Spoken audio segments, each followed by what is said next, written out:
चोर को देखने के लिए ब्राह्मण की लड़की अपनी छत पर खड़ी हो गई। चोर को जब ब्राह्मण की हवेली के सामने से लेकर गए तो जैसे ही सौम्या ने उस चोर को देखा वो उस पर दिलो जान से मोहित हो गई। वो तुरंत दौड़कर अपने पिता बनवारी लाल के पास गई और बोली, पिताजी, मैं उस चोर से विवाह करना चाहती हूँ। बेटी की यह बात सुनकर ब्राह्मण हैरान रह गया और बोला, यह तुम क्या कह रही हो बेटी? सौम्या बोली, मैं जो कुछ भी कह रही हूँ अच्छी तरह सोच समझ कर कह रही हूँ पिताजी। मैंने उसको अपना पति मान लिया है। अगर उसको शूली पर लटकाया गया तो मैं भी उसके साथ सती हो जाऊंगी। अपनी इकलौती बेटी की ये अजीब सी जिद सुनकर बनवारी लाल के पैरों नीचे से जमीन खिसक गई। उसने अपनी बेटी को समझाने की बहुत कोशिश की पर वो अपनी जिद में टस से मस न हुई। अंततः अपनी बेटी की ममता के वशीभूत हो ब्राह्मण राजा के पास जाता है और सारी बात राजा को बताकर चोर को छोड़ने का निवेदन करता है। ब्राह्मण की सारी बात सुन राजा आश्चर्य से बोला, ऐसा कैसे हो सकता है? मैं ऐसा चाहकर भी नहीं कर सकता। मुझे अपनी प्रजा को भी जवाब देना है। अगर चोर को ऐसे ही छोड़ दिया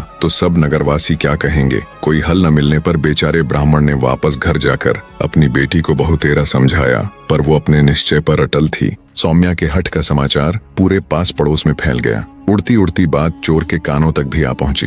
जब चोर को पता चला तो वह रोने लगा। तय समय और घोषणा के मुताबिक चोर को नगर के चौराहे पर ले जाया गया। चोर को फांसी होने का दृश्य देखने के लिए सारा नगर टूट पड़ा। चोर को जब शूली के पास लाया गया तभी सौम्या भी वहां आ गई। उसके बाल बिखरे हुए थे। उसने बिल्कुल एक वियोगिनी के जैसा वेश बना रखा था। भीड़ के बीच खड़ी हो उसने घोषणा की कि इस चोर को वह अपना पति मान चुकी है और उसके शूली पर चढ़ाए जाने के साथ ही वो भी सती हो जाएगी। उसकी घोषणा सुन वहां मौजूद नगर के लोग उसे समझाने लगे पर सौम्या ने किसी की भी बात नहीं मानी। चोर को जब इस सारी घटना का पता चला तो वह ठट्ठा कर हंस पड़ा कि वह सती होने वाली है।